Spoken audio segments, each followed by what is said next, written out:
Good morning, everyone. And firstly, our apologies for the delay in starting. We had some technical issues. Luckily, we've poked everything with a stick and it now seems to be working. It's a deeply, deeply technical response to any technical problem is to poke it with a stick, obviously. That's the hint for today. We're now back on course. So we are looking at what is concurrent delay with Mohammed Haque, who is one of our consultant solicitors, barristers, sorry, not consultant solicitor, consultant barrister, is a barrister of the Inner Temple, adjudicator and quantum expert. So obviously the brain the size of a small planet and lots of knowledge to share with us. So good morning, Mo, how are you? I'm very fine, thank you, Julie. I mean, there isn't any better introduction of this because we just have had a delay. So ideal start. Point proved. So let's see how it goes today. Okay. So shall I start? Okay. Now, yes, of course. I mean, I expect that all of us know something about delay in construction contract, and also something about concurrent delay. But again, I would just take a few minutes to give you a bit of a background in case there is somebody who's new to it. In construction contract, we have a clause commonly that the commencement of the project work and the end date of the project works are set. Okay, so every construction contract normally, when it's written and properly framed, would include a day when it would start in the project at the site and the date by which it has to be completed. Now, in relation to that, we have another thing called the program. I'm sure most of us are familiar with it.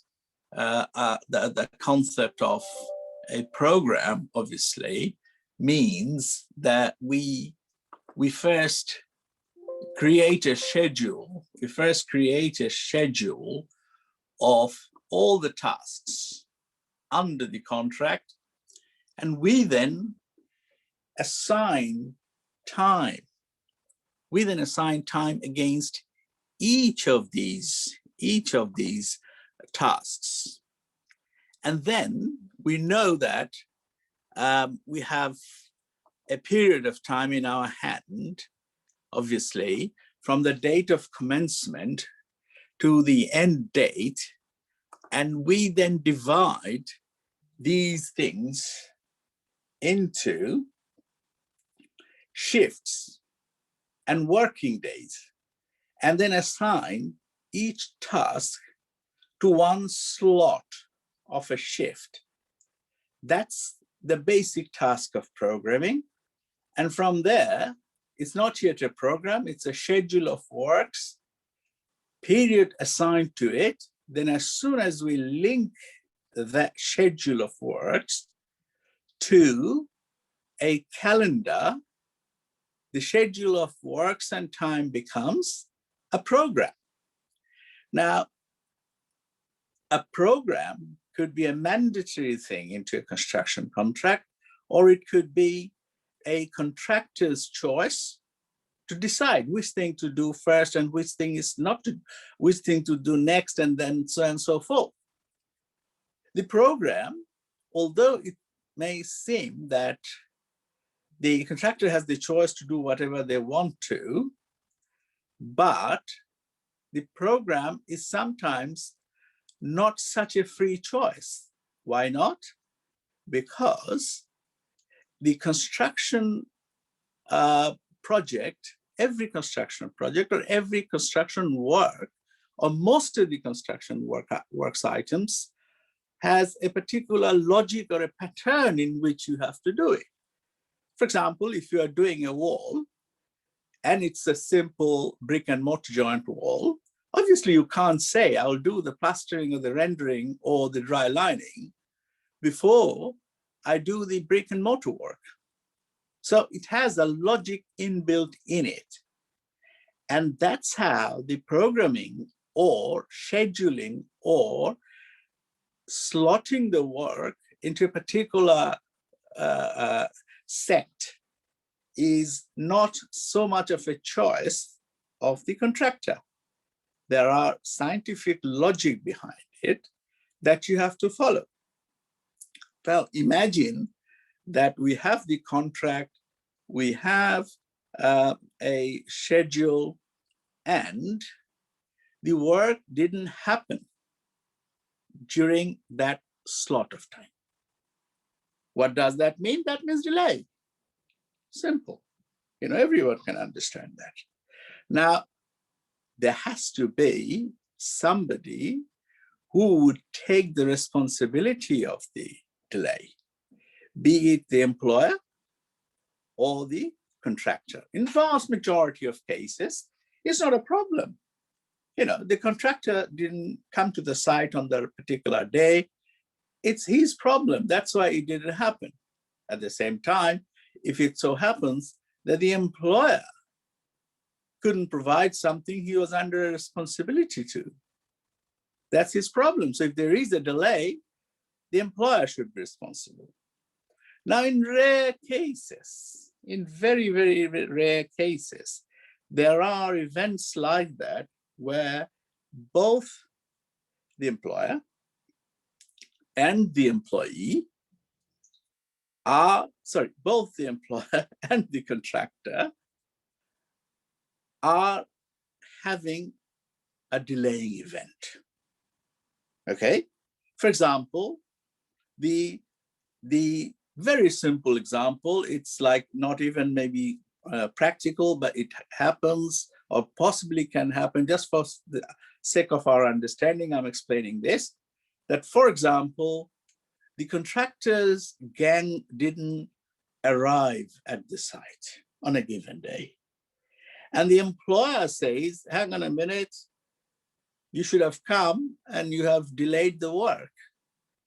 And one man of the contractor who was around said, hang on a minute, your security guard, which you had the site final key, and your security guard didn't come either. So if we had reached the site, we couldn't have entered. Now, there is a delay. There is a cause, which is a failure of the contractor, a cause failure by the employer. Who's gonna take the responsibility? And that's what we are going to discuss today, which is called concurrent delay. Next slide, please. Now, like anything, we know from our elementary school days that we try to define things. What is a concurrent delay? Now, you know that definition sometimes very difficult, and it proved so. I mean, in the matter of concurrent delay, the courts have been trying, and I will not bother you with the arcane language of 1918, where possibly one of the early cases, the court has defined it. So courts, Society of Construction Law, people and authors writing books and scholarly articles tried to define what is concurrent delay. And I would say that none has or could define it in such a way that makes it very easily understandable. Nevertheless, I will borrow a recent definition, which was first given to us by a QC in a seminar of the Society of Construction Law, later published as well. And this has been approved as a workable definition in Etihad, Abu Dhabi, and SD Marine Services. It's a 2011 case, which says concurrent delay is a period of project overrun, which is caused by two or more effective causes of delay, which are of approximately equally causative potency. Well, if I need to understand everything of this whole sentence, I need a bit of a time. So I'll break it down. So it says that I've already referred to you that it is in relation to a construction project. And obviously it is in relation to an overrun, the word I haven't used yet. That simply means that the task or the item of works we are talking about it presupposes has already been slotted into a particular period of time during the project life, and that task or the item of works has not been completed within the time slot it was programmed. And that's delay, that's normal thing. And what happens? If we think there are only two options, if we think we can manage, by accelerating and bringing in some extra material, men, or equipment, if that's feasible and possible, then we do that. We do another thing, which is called crashing the flows, which means whenever we create a program, we create gaps of dates. We leave dates so that if this type of a thing happens, we can use those dates. I will go back to it later on a little bit more, but just bear in mind that we have something else like that as well in our hand as a tool to solve it. Now, what is a concurrent delay? A concurrent delay is a delay where more than one cause, one matter, one reason caused the delay, okay? And each are more or less a similar contributor. So if something is very minor, for example, in my earlier example, the employer can always say that, hang on a minute, if you were on site, you could simply call us that the site is locked, I can't enter, your security man is not here. We could organize something else, right? So it's not a cause you can just take now. So that's not an equal cause. However, if both the causes are of equal value or more or less of equal value, then the question is, would the employer be responsible or would the contractor be responsible for this delay? The next slide, please.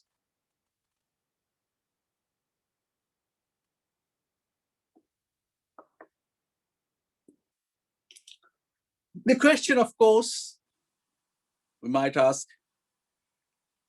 to be solved by a model contract?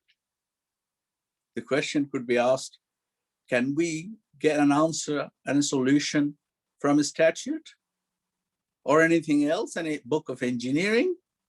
No, we don't. Funny, but you'd be surprised to know that neither NEC or JCT suit actually defines even concurrent delay. Though it's something we discuss so much, the authors of the model contracts found that we don't care. You solve it, it's a matter of fact. And as such, we are forced to go to only one sort of source, that's case law. And that's why you would see some of the slides here, we are talking about how did the court approach concurrent delay. Now, if there are two concurrent causes of delay, one of which is a relevant event and the other is not, the contractor is not, the contractor is entitled to an extension of time for the period of delay caused by a relevant event, notwithstanding the concurrent effect of the other event.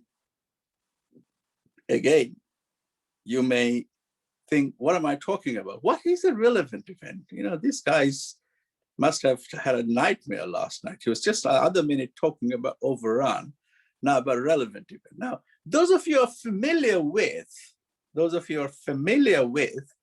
JCT, you would know that there is a concept within JCT regarding time, which is called relevant event.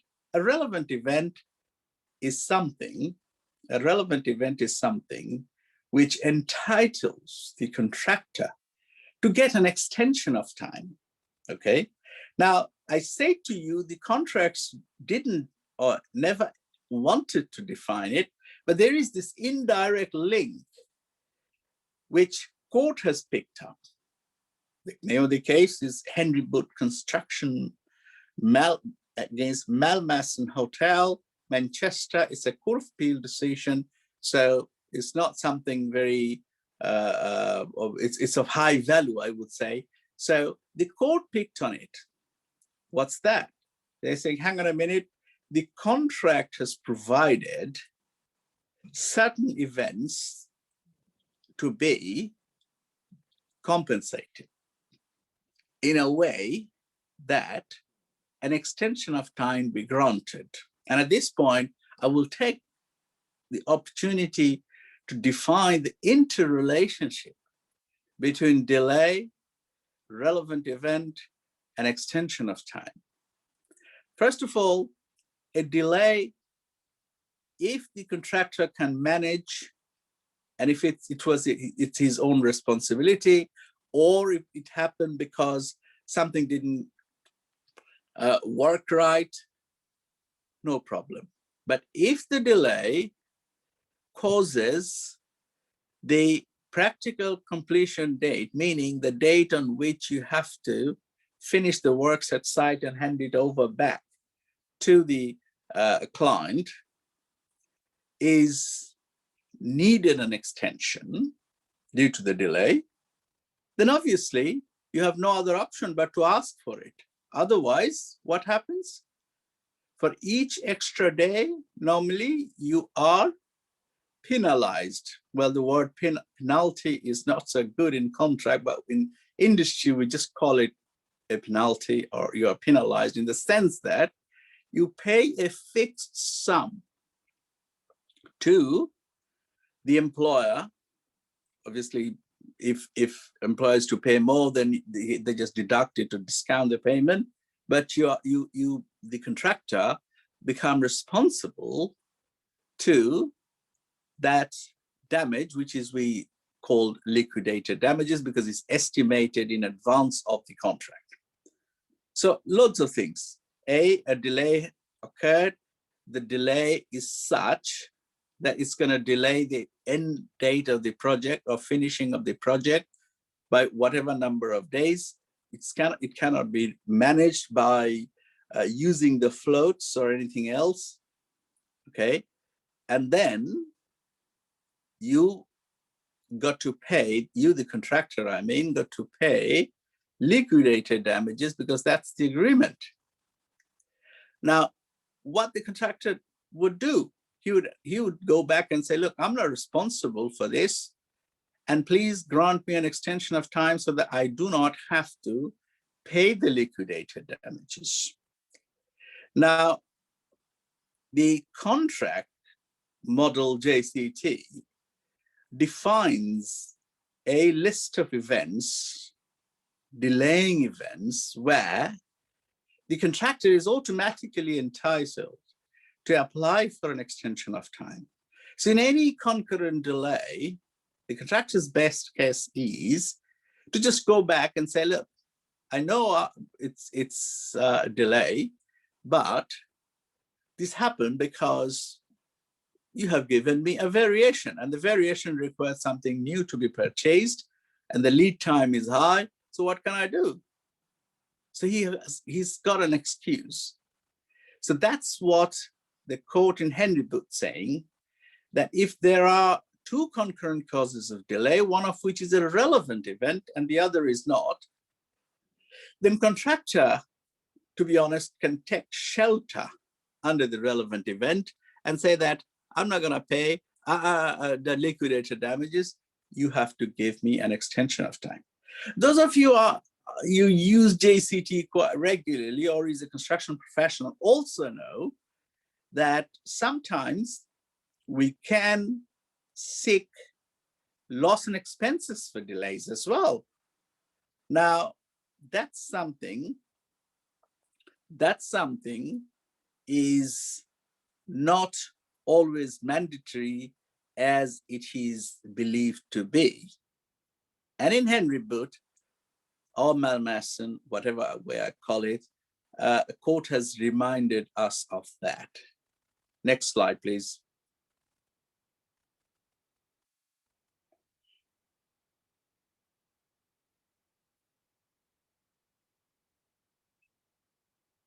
Now, the other approach, obviously, is apportionment.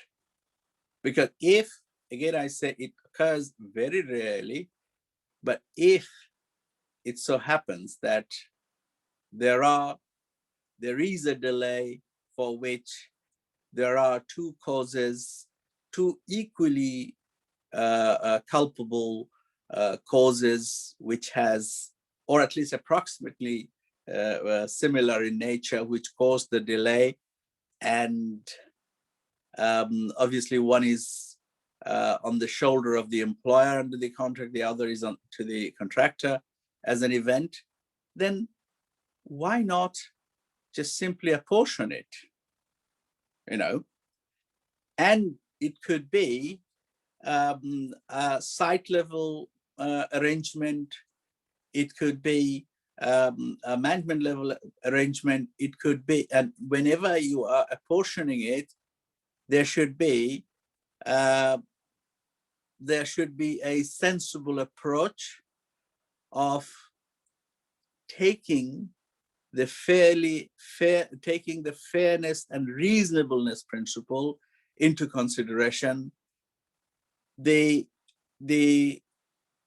cause itself, and how significant the delay was. You know, I mean, if it so happens that end of the day, a 3-year-long project was only had an overrun of 2 weeks or 1 week, unless it's something very, very important a project, chances are that people will accept, you know. And as I said, there will be inevitably variations. So that's a good tool in the hand of the contractor to go back to the employer and say, look, I mean, I know that things didn't happen as planned, but you asked for extra variations as well. And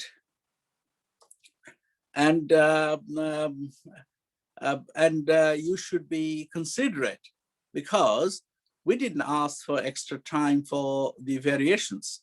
Now, the principle that's left out in such a situation, the contractor obviously tries to play a hard ball and say, look, and also you have to pay me the extra prelims for these other variations. And then the other side say, you have done it within time just by using some extra effort. So I'm not going to pay it. So that's how a compromise is entered. Next slide, please.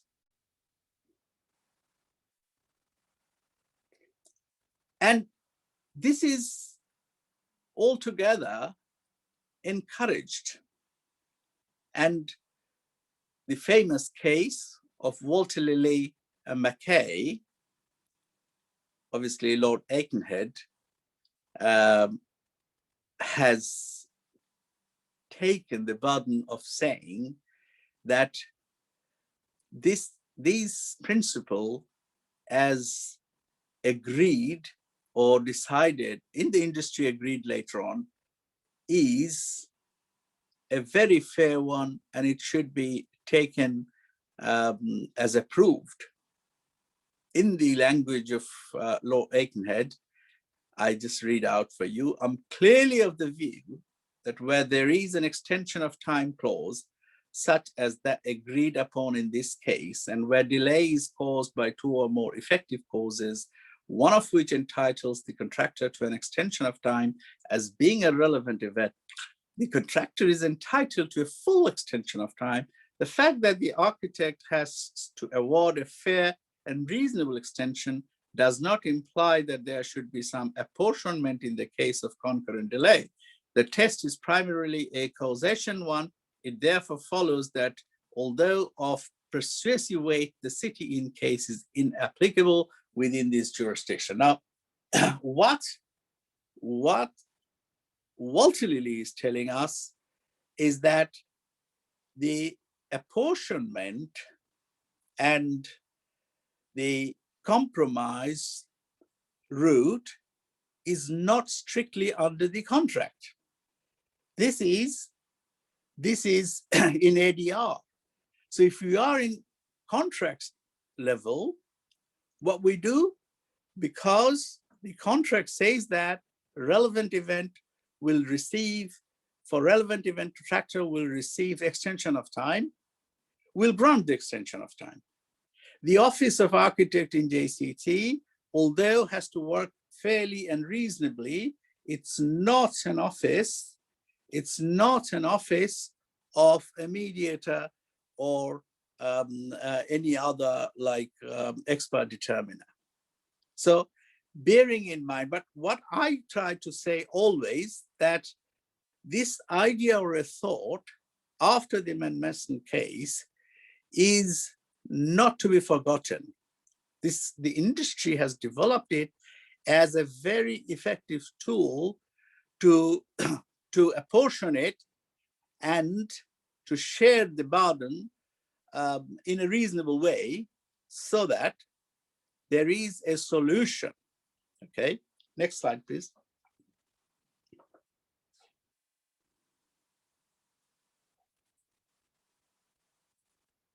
Now, it may not be that you have entered into a JCT contract where there is some reference to the concurrent delay, although not directly, at least indirectly.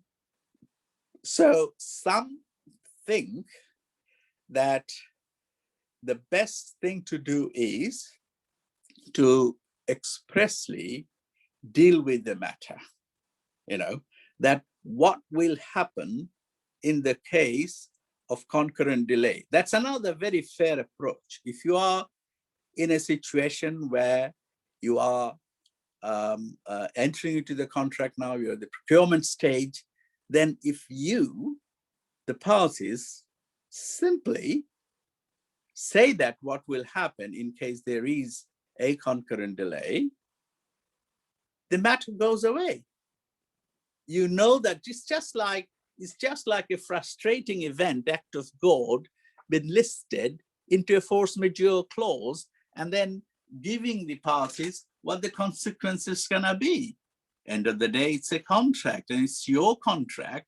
You decide, and if you decide in advance, then there is very little one can argue. There is a recent case in 2018, which is North Midland Building Limited, the Carden Homes Limited, is a prime example of the employer taking the substantial advantage of doing so because the contractual clause was there, which precluded the contractor. I hope there are representatives of employers sitting here. So don't forget to add a sentence into the extension of time, even if you are entering into a model contract, that the contractor will not be entitled to claim an extension of time during periods which I would have said the contractor considered to be concurrent delay. So even if the contractor is posing something which is actually, but if only the claim is by the contractor, then they will turn around and say, well, you think it's a concurrent delay, that's it. You already think that there is, or all type of concurrent delays, the contractor cannot ask for an extension of time. Now, don't do it if it's a consumer contract, but if it's a business contract between two business entities, the approach of the court is, well, fair enough. You've signed up to it. You have to face that consequence. You know, you might think, oh, that's not fair. We don't live in a fair world, you know. So that's something we got to keep in our mind. That so far, what we have learned, if the delay happens, if the causes, there are two causes for the same delay, how to handle the matter, we really don't know. And lots of arguments are developed around who was at fault or whose event was it. However, we're just trying to find out exit routes or excuses to solve the matter. The first one, of course, if it is a relevant event like a JCT contract, it may be termed something else, but then the contractor is entitled to full extension of time, regardless of its fault or no fault. And also, then comes the idea developed by the industry of apportionment and a ad hoc resolution on the matter sitting with the architect. And then comes reaffirmation that it should be always the principle that the contractual terms prevail. Now we come to the next, and from that we have the decision that if the contract spells it out clearly, expressly, then the contract prevails. Obviously, not an ad hoc effort. And now we come to the method. In other words, how shall we prove that there was a delay? Now, at this point, Julie's mentioned that I have a quantum background sometimes help me in my profession. That look, proving is to do with contemporaneous record, okay, that this was planned to be done on such and such date, this was not done, and this is due to this, and then the effect of, so the cause and the effect is the cause and the delay is established, then showing that, look, this will or this did cause us a real delay, meaning that the project completion date would require a revision. Now, this argument that the project end date requires a revision may occur in advance of the project completion date. And in that case, what you do is you give a forecast that because of these other works are still pending and this and that, and I cannot shift the delayed work in a way to avoid the completion, there has to be an extension of time. That kind of a logic is developed into the application. Sometimes we present various through various programming softwares that this is the reason why it cannot be completed. Now, if we are presenting our case in advance of the project completion date, we call it a prospective way of explanation that there will be a delay.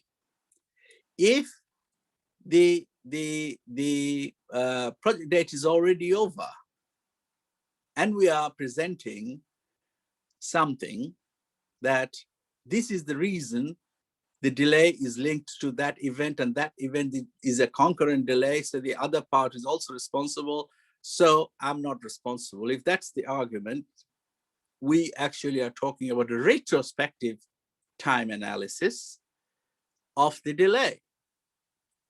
Now, which one is to be followed?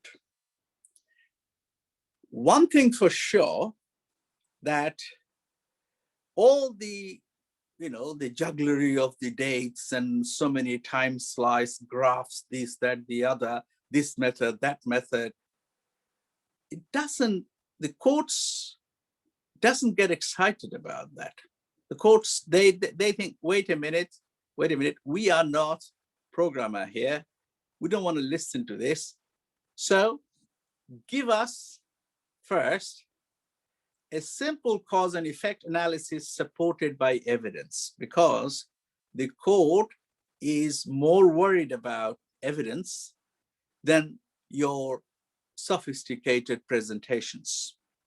And this has been kind of nailed down, lately in Flagor case, that look, if you are in a claim stage and the delay has already caused the project overrun, meaning that the project couldn't be completed on the agreed date of completion, we will only take into consideration a retrospective analysis supported by, I tell you again, a retrospective analysis supported by proper evidence which was contemporaneous. So mind you, method, we jump to planners, we get loads of alternative analysis, not that much of value. Castle Trustees and Bombay Palace Restaurant in 2018, as late as 2018, Neris Jeff FJ at the TCC told us, and that's Walter Lilly as well. If we have to take one thing from Walter Lilly, that's record and record and record. And that's SCL protocol summarizing neatly as well. And this is not a new principle. Skanska Construction and IGA 2004 already said it, that sophisticated delay analysis is only as good as the data put in. So the next slide, please.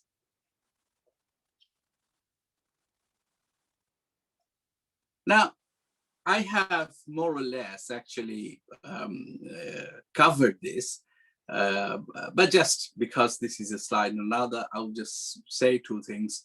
That, again, reminding you that as soon as a delay occurs and as soon as you find there are concurrent causes, multiple causes, which were concurrent and of equal value, the natural tendency of the industry is to go to the programmers and creating various sorts of programs. And we know that different analysis is possible, but these are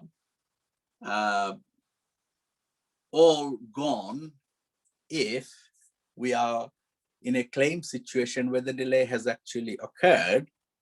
So what will make the judge or an adjudicator, an arbitrator more interested is to be able to show with evidence that how much delay has actually occurred, rather than how much or many more days are required, although it has already happened, are required in a standard software prescription.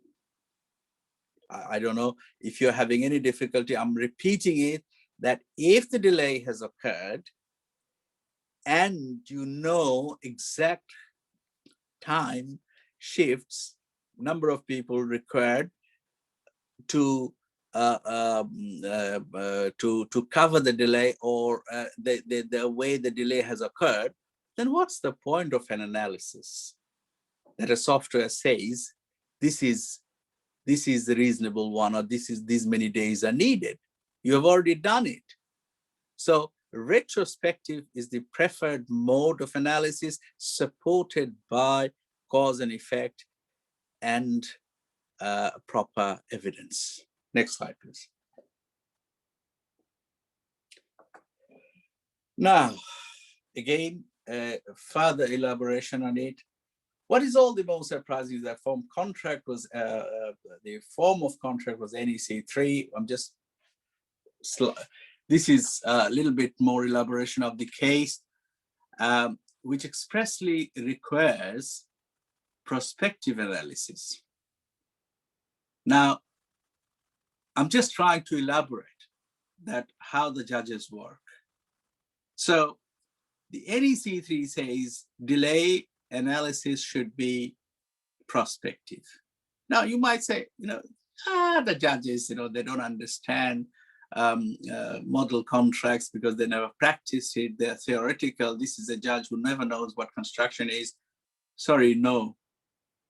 You have a mistake in your mind. What is it? NEC contract 3, when it talks about prospective, it talks about prospective analysis because in NEC, we know how we deal with the matter. We deal with the matter by looking into a solution through an early warning first, and then having a project meeting, and through what you call a compensation event. Good, fine. This is all prospective then. It presupposes that the delay has not yet occurred, or even if the delay has just occurred, if we are to do a prospective analysis of the rest of the period of time into the project, fair enough, we can go for a prospective. But what the courts are repeatedly reminding us is that please, if this event is passed, and if you are claiming a particular slot, first tell us what's the ultimate effect of it in reality. And once you tell us what the ultimate effect of in reality was, then support that X or Y, meaning employer or the contractor, were responsible, and support it with evidence rather than all this analysis. Next one, please.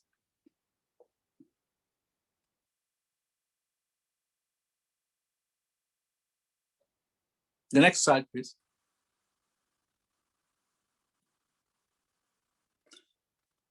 And as you know, the judges I already mentioned and the lawyers are not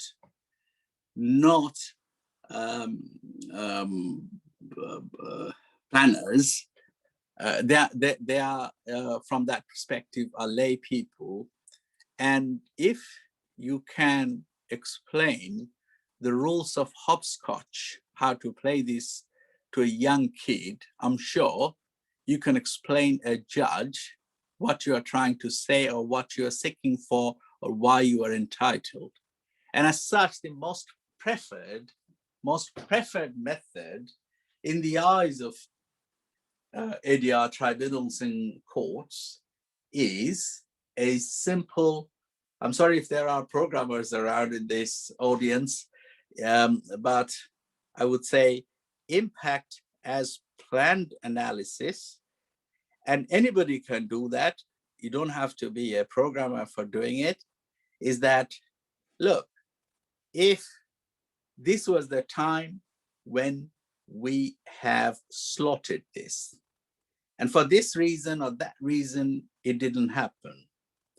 And as such, we had to do this extra thing on other dates.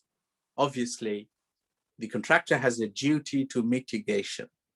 And obviously, every program contains floats. And that's the biggest soft point of a concurrent delay, because regardless of whether the employer is responsible, the contractor is responsible as well to do the best. and manage it within time. So if there are floats that's visible, there are floats, then contractors should have reorganized it, crash it to manage the project. It's not a chance that something happens, so I will delay it. It's a question of project management. And if you satisfy the person to whom you're claiming, it may not be that the architect is so willing, but in most cases, the ADR tribunal will do if you keep it simple. In other words, my message is be retrospective. Don't fall into the trap of showing critical, difficult analysis with, mumbo jumbo of computer software. Keep it the cause and effect thing, and what was planned. Identify the dates that under the earlier program, these were the planned dates. And at second most important, this is what actually happened into the ground. Once you have these two, so it was supposed to be done on the first week of September.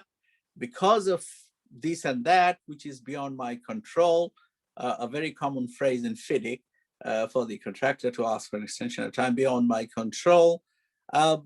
This was delayed, and it was the other slotted things were in such and such time, so we couldn't do that, and as such we have the whole process have been delayed, and that's how the project is overrun, so I need this much extra time. That's how you should do it. So demonstrate cause and effect, deal with contractor delays, meaning that if there is a cause is yours, then obviously try to mitigate it through crashing and all the floats, and only then say that that I'm entitled, Now, the final slide for today for me, it's again saying that which method I shouldn't try to impose. I'm just saying this because many a times the contractors try to do that. I'm saying this again, that where employer's risk causes a delay which affects the critical path, then an employer acting reasonably should grant the contractor an extension time. This is on the basis the contractor submits clear and reasoned information in a timely fashion. What I'm trying to say is that do not leave it for tomorrow. Do not leave it for tomorrow, by all means. If there is something you are feeling that there might be a delay due to this, stand up and say this at the earliest, please. And then try to convince that this is something you, the employer, let's say you receive an instruction from the architect. How many times do you go back and clearly say that this may require a program change? If you are doing, excellent. If you are not, please keep in your mind all the time. If you're a project manager, if from the contractor's side, please keep in your mind all the time that you have an obligation to notify the delaying events and the causes at the earliest. If you do so, if you hold the contemporaneous record of it, Walter Lilly and McKay and all other cases tells us that the contractor is going to be a winner. And obviously all employer will feel from a sense of reasonableness to grant this as well. Otherwise the architect or the employer feels helpless really for extension of time applications towards the end of the project or after the practical completion. I think I've done what I wanted to say. Thank you very much. Julie, it's your turn.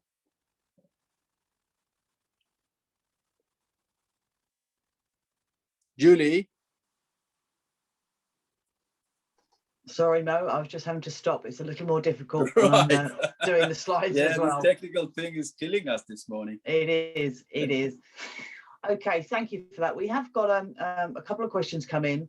Someone's saying that they're an NEC project manager, JCT employer's agent, and generally the contractor will totally ignore any concurrent progress delays which are their fault and focus on a compensation event or relevant event. Issue a simple prospective impact program that demonstrates that loss of time. They try to unpick the first cause of delay and also the dominant delay to try and make a fair assessment. Is this the best approach? Well, I would say, I've already mentioned this, I think, in my last slide, that you are absolutely right, that this is how it happens. But the best approach in my mind would be to contemporaneously deal with it. You are the employer. If you are, you also have a responsibility of overseeing how the program is running. Where are we? You know, if possible, from internally, do a revision on a weekly basis. It will solve many problems. I would say, if you are an employer. If you are a contractor, please try to do it on a daily basis. You know, just a few minutes. I'm not saying an hour, a few minutes, and create a contemporaneous note that this event is going to create a problem for us, and circulate it if possible. I think that resolves most of the problem. Okay, as always, as with many of our seminars, it goes down to records. Yes. And for this okay. is yes, 100%. Double yes. Okay, if we've any more questions, please put them in the chat and Q&A box now. Otherwise, we will wrap up. For those of you who have time tomorrow evening, Mo will be appearing again in our construction roundup, along with Richard Silver and John Sharp, answering all your questions on current events and headline making news in the construction sector. So those of you that would like to book a place, please email me on seminars@silverllp.com and we'll happily book you in. That appears to be the end of our questions for today. Marita, thank you very much indeed for your time. Welcome, apologies to all again for our technical issues this morning. It doesn't happen often, but when it does, it's a little bit of a pain. So thank you for your patience and waiting for the start time this morning. Otherwise, we will speak to you all again, or see you all again soon.